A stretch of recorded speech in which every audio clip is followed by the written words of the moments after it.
Hello students, आज हम बहिनाबाई के बारे में बात करेंगे। अभी तक हम ताराबाई शिंदे, सावित्रीबाई फुले, पंडिता रमाबाई के लिए पढ़ चुके हैं। इसी सीरीज़ में बहिनाबाई, ये भी महाराष्ट्र से ही हैं, जिनके बारे में आज हम बात करेंगे। बहिनाबाई जलगांव, महाराष्ट्र की रहने वाली थी और उनका जन्म 1880 अगस्त 1880 में हुआ था। और यह जलगांव के एक गांव है आसोदे, वहाँ पर हुआ था। उनकी माँ का नाम भिमाई था और उनके 3 भाई थे, घमा, घना और गना। और इसी तरह 3 बहनें थी, अहिल्या, सीता और तुलसा, और चौथी वे स्वयं थी। बहुत छोटी सी उम्र में, 13 वर्ष की उम्र में ही उनका विवाह, यानी कि 1893 में ही जलगांव के ही खंडेराव चौधरी के पुत्र नथु जी से कर दिया गया था। जैसा कि उस समय आयु बहुत कम होती थी, इनके भी पति की बहुत जल्दी ही मृत्यु हो गई। 1910 में मृत्यु हो गई थी। इनके 3 संतानें थीं, जिसमें से 2 पुत्र और 1 पुत्री काशीबाई, और पुत्र ओंकार और सोपान देव थे। इनके कार्य की महत्ता इसलिए है कि ये पूर्णतः निरक्षर रहीं, और निरक्षर होते हुए भी इन्होंने जिस प्रकार की काव्य रचना करी, उसका मूल्य आज उनके प्रकाशन 1951 में उनकी मृत्यु हुई, और उनकी मृत्यु के पश्चात जब प्रकाशन कार्य किया गया, तब उनके कार्य की महत्ता पता चली। तो निरक्षर रहते हुए भी उन्होंने जिस तरह की कविताओं की रचना करी, उनको हम ओवी कहते हैं। ओवी का अर्थ होता है पेरोना, अगर हम शाब्दिक अर्थ देख रहे हैं। पेरोना यानी एक के बाद एक किसी भी चीज के लिए बोलना। ये मराठी महिलाओं का लोक साहित्य का एक प्रकार था, और अधिकतर ये महिलाएं धान कूटते हुए, मिर्च मसाले कूटते हुए या खेतों में काम करते हुए ओवियां गाया करती थीं।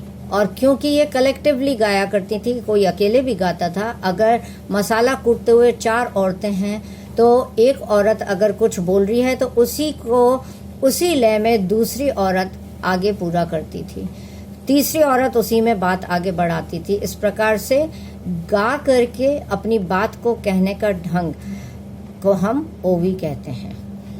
और पिरोना इसलिए कि एक के बाद एक इसमें जुड़ता जाता था, और जोड़ करके जो रचना तैयार होती थी उसे हम ओवी कहते हैं। बहनाबाई की हम अगर बात करें तो उनके साथ में गाने वाला कोई नहीं था। उन्होंने स्वयं ने ही ये ओवियां गाई हैं। और जैसा कि उनका पुत्र सोपान देव लिखते हैं कि एक दिन रात में उन्होंने अपनी टेक्स्ट बुक जो थी उसमें से सावित्री और सत्यवान की कथा उनको सुनाई, और सुबह जब वो चक्की पर आटा पीस रही थी तो उन्होंने वही कहानी को ओवी यानी गीत के रूप में गा करके कविता के रूप में उसको प्रस्तुत किया। और यह उनके पुत्र सोपान देव के लिए बहुत ही आश्चर्यजनक चीज़ थी कि एक निरक्षर महिला किस प्रकार से एक कहानी को गीत में प्रस्तुत कर सकती है। तो उन्होंने उस गाए जाने वाली सावित्री सत्यवान की कथा को उन्होंने लिपिबद्ध कर लिया था। चूंकि वह मराठी थी, इसलिए ये ओवी जो है वह मराठी में, और लेवा गणबोली जो वहाँ की खानदेश की, जहाँ जलगांव की वो रहने वाली थी, खानदेश के अंदर वो एरिया आता है, तो वहाँ की जो लोकल भाषा थी उस भाषा के रूप में ही इसकी रचना उन्होंने करी है। उनकी जो रचना है वह जीवन की हर पक्ष से जुड़ी हुई है, चाहे वो खेती के काम पे लिखी गई हो, घर के काम पे लिखी गई हो, विदाई के बाद कोई लड़की अपने घर जा रही है तो उसके बारे में लिखा हुआ हो, ससुराल के बारे में लिखा हो, किसी योगी साधु के बारे में लिखा हो, या पक्षियों के लिए या खेती के ऊपर लिखा हुआ हो। इस प्रकार से उन्होंने जीवन के हर पक्ष को छूते हुए इन ओवियों को गाया है। और उनके सुपुत्र जो सोपान देव थे, और उनके भाई थे जो दोनों ही इसको लिपिबद्ध कर लिया करते थे। 1951 में जब उनकी मृत्यु हुई तब उनके सम्मान को देखते हुए सोपान देव को उनकी एक जो वो बचपन में नोट किया करते थे वो डायरी उनको मिली, और उस डायरी को जब उन्होंने कोई गुरु अत्रे को जब दिखाया तो वो उसको देख कर के दंग रह गए। उन्होंने कहा यह तो सोना है और इसे महाराष्ट्र में छुपा करके नहीं रखना है, वरन सबके समक्ष हमें इसको लेकर के आना है। और उन्होंने वादा किया कि वो इसको पब्लिश ज़रूर से करेंगे। और 1952 में उन्होंने इन कविता के संग्रह को प्रकाशित किया, और प्रकाशित होने के साथ ही बहनाबाई को, हालांकि ये पहचान उनको अपनी मृत्यु के पश्चात मिली, परंतु पूरे महाराष्ट्र में उनकी एक अलग नई पहचान बन गई।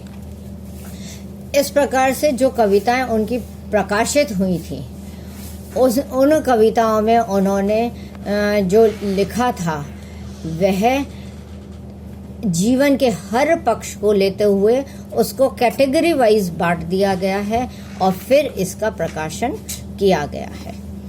इनके काव्य रचना की विशेषता जो थी वह बहुत ही हम कह सकते हैं सरल और सीधे शब्दों में उन्होंने जीवन में जो भी घटनाएं घटित हो रही है, सुख है, दुख है, उन सब को उन्होंने बड़े सीधे और सरल शब्दों में व्यक्त किया। और साथ ही उन्होंने वह बोली ली जो लेवा गणबोली जिसकी बात कर रहे हैं, मराठी के साथ में लेवा गणबोली को जोड़ करके उन्होंने अपनी ओवियों की रचना करी थी जो वहाँ के लोगों को बड़ी आसानी से समझ में आ गई। उन्होंने क्योंकि वो खुद भी खेतीबाड़ी से जुड़ी हुई थी तो खेती, जमीन से जुड़े हुए उनके घटनाक्रम, किस प्रकार से बीज बोया जाता है, बीज किस तरह से पौधे और फिर पेड़ में परिवर्तित होता है, पशु पक्षी, झाड़ पौधे, इन सब के बारे में उन्होंने जिनसे भी वो जुड़ी हुई रहीं, जिनको भी उन्होंने प्यार किया, सबके बारे में उन्होंने अपने काव्य संग्रह में लिखा है। एक आपको उदाहरण देते हुए मैं बताती हूँ जो मराठी में उन्होंने लिखा है, असा राजा शेतकरी चालला रे आलवाणी, देखा त्यांच्या पायाखाली काते गेले वाकसिनी। तो इसका अर्थ ये है कि किसान ऐसा है कि जब वह नंगाड़ लेकर के रह जाता है, खेतों में जाता है, तब उनके पैरों में चप्पल नहीं रहती है बल्कि उसके पैरों में कांटे रहते हैं। मतलब उन्होंने जीवन के उस सूक्ष्म पक्ष का अपने ध्यान रखते हुए लिखा है कि जब वो खेती करने जाता है, किसान जो है वो मेहनत करता है, जब खेती करने जाता है तो जो कांटे उसको चुभते हैं और उससे जो सुख, जो उसको दुख प्राप्त होता है, वो जीवन से मिलने वाले उन सुख और दुखों का उन्होंने अपने काव्य में वर्णन किया है। इसी प्रकार से उन्होंने और भी कई सारे काव्य में और भी कई चीज़ें लिखी हैं। जैसे एक कविता है जो मैं आगे आपको बताऊंगी कि संसार, तो संसार कैसा हो, संसार की उन्होंने हर रूप में व्याख्या करी है कि संसार कैसा है, कि तवे जैसा है, हाथ में चकले जैसा है। मतलब उन्होंने हर रूप में और फिर उसको जीवन के हर पक्ष से जोड़ा है कि संसार किस तरह से तवे जैसा है, तो फिर वो कैसे, जैसे सुंदर रोटी तवा हाथ में ये चकले पे बेल करके हम जो रोटी बनाते हैं या हाथों से जो हम गोल गोल घुमाते हैं उससे जो रोटी बन करके आती है, तो तवा जैसे हमें सुंदर रोटी देता है, ऐसे ही संसार भी हमारे को बहुत अच्छी चीज़ें भी देता है। पर जैसे तवा गर्म होता है वैसे ही संसार में भी कोई चीज़ आसानी से नहीं मिलती है, वह भी हमारे को कष्ट दे करके प्राप्त होती है।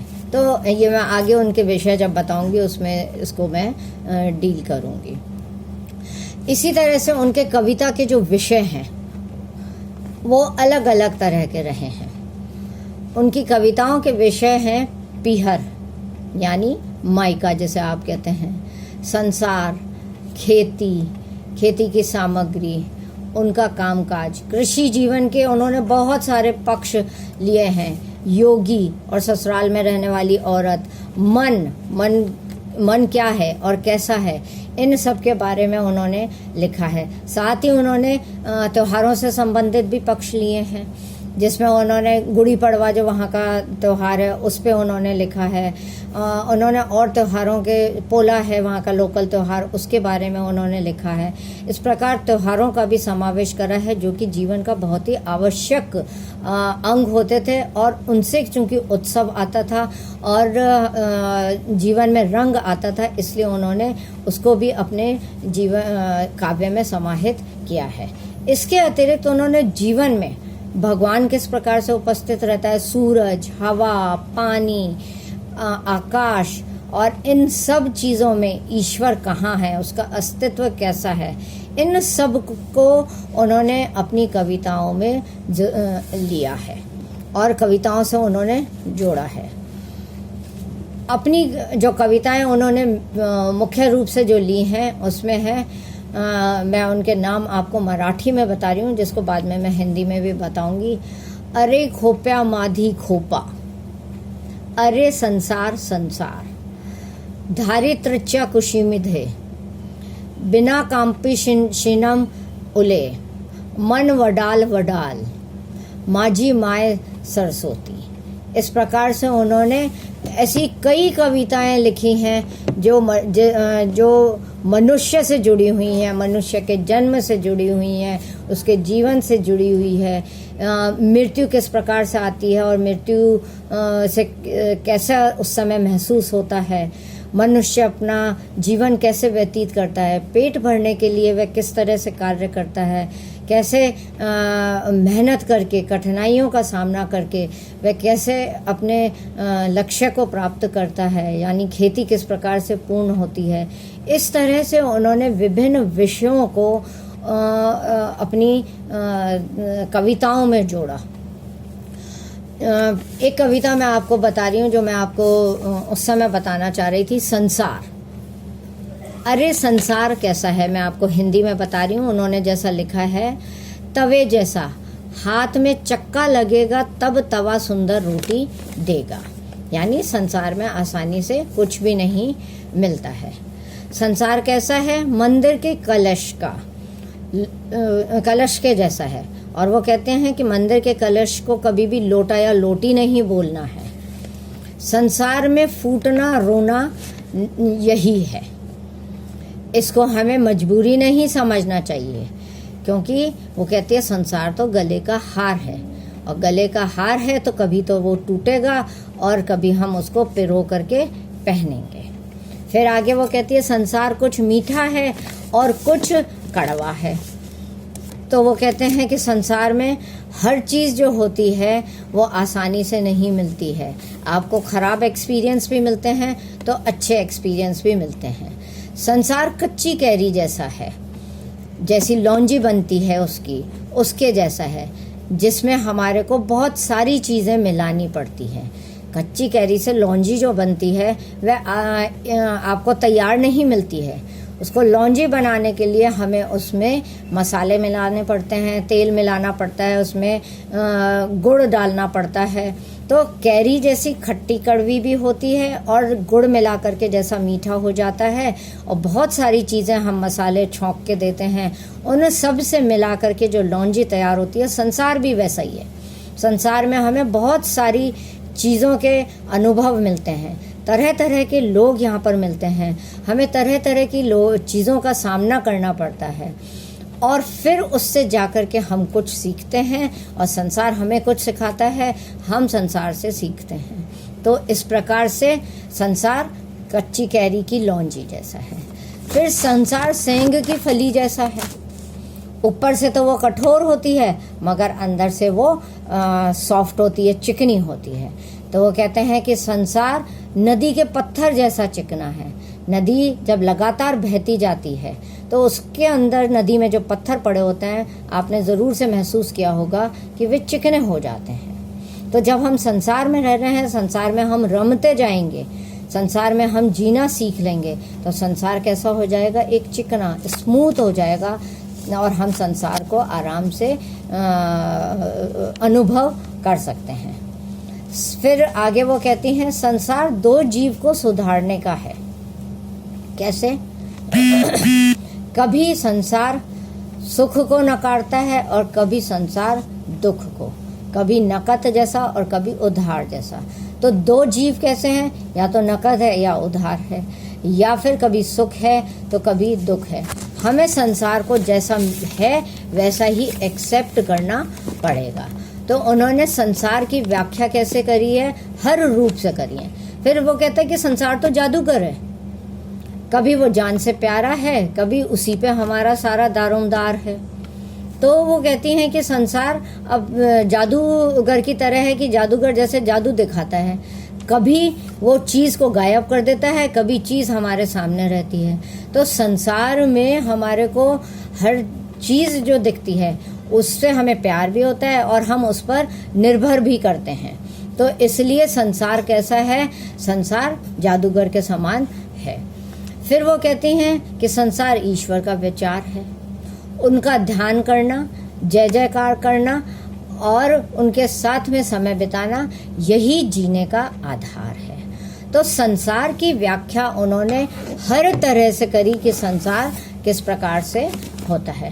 फिर मन वडाल वडाल करके जो मैंने आपको एक कविता दी है, मैं उसी के अंश आपको बताती हूँ, हिंदी में बता रही हूँ कि मन क्या है और कैसा है।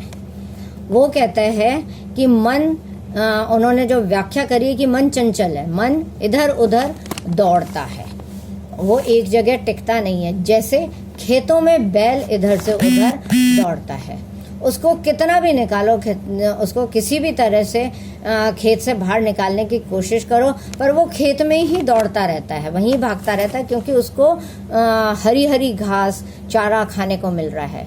तो वह खेतों में ही दौड़ेगा पर खेतों से बाहर नहीं निकलेगा। इसी तरह से मन है, जो मन कितना भी उसको आप स्थिर रखने की कोशिश करो, मन चंचल है और वो इधर से उधर दौड़ता रहता है। वो कहती है मन कैसा है? हवा जैसा है। जैसे हवा इधर उधर दौड़ती है, ऐसे ही मन भी इधर उधर दौड़ता है। फिर मन पारे जैसा है। पारा आपने थर्मामीटर में देखा होगा, जो पारा है, अगर कभी थर्मामीटर टूट जाए तो आप पारे को पकड़ नहीं सकते हैं। तो मन कैसा है? पारे के जैसा है। वो पारा को जिस प्रकार से आप नहीं पकड़ सकते हैं और पारा इधर से उधर दौड़ जाता है, फिसल जाता है हाथों से, वैसे ही मन है। मन को आप पकड़ ही नहीं सकते हैं, उसकी इच्छाएं अपरंपार है और वो कहीं एक जगह आप उसको पकड़ करके नहीं बैठा सकते हैं, वो इधर से उधर ही दौड़ता रहता है। फिर मन सब जगह पर है, फिर भी उस पर कोई भी किसी का, सब जगह मतलब वो हर जगह चलता है। आपका मन है कि आज हम यहाँ बैठे हैं तो कल हम दिल्ली चले जाएं, या मैं एमए भी पास कर लूँ और एमए के साथ साथ बीएड भी कर लूँ, या मैं कोई एक काम पूरा करूं साथ साथ में मेरा दूसरा काम भी पूरा हो जाए।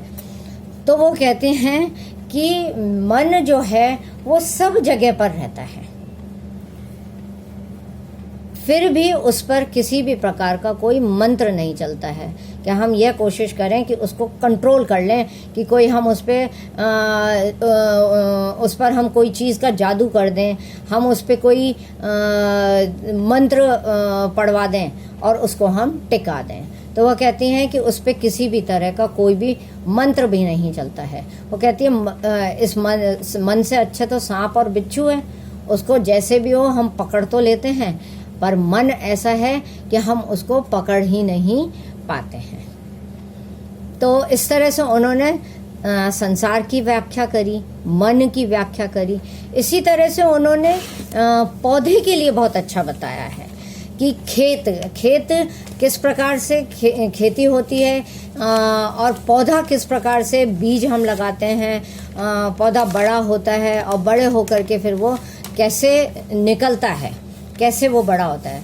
तो उन्होंने पौधे के लिए जो लिखा है वो कविता का नाम है धरती के पेट के अंदर। उसमें वो लिखती हैं कि धरती के गर्भ में बीज सोया है, ऊपर जैसी जो मिट्टी उस पर डाली हुई है वह ऐसा लगता है जैसे शॉल उड़ाई हुई है।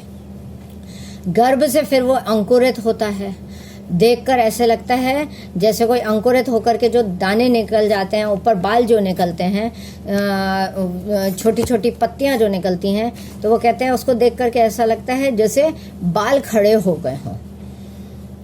बदन पर आप कोई ठंड लगती है एकदम से, या सिहरन होती है, डर लगता है, तो हमारे बाल खड़े हो जाते हैं। तो वो कहती है कि जो अंकुरित हुआ है बीज, वो ऐसा लगता है जैसे कोई बाल खड़े हो गए हों।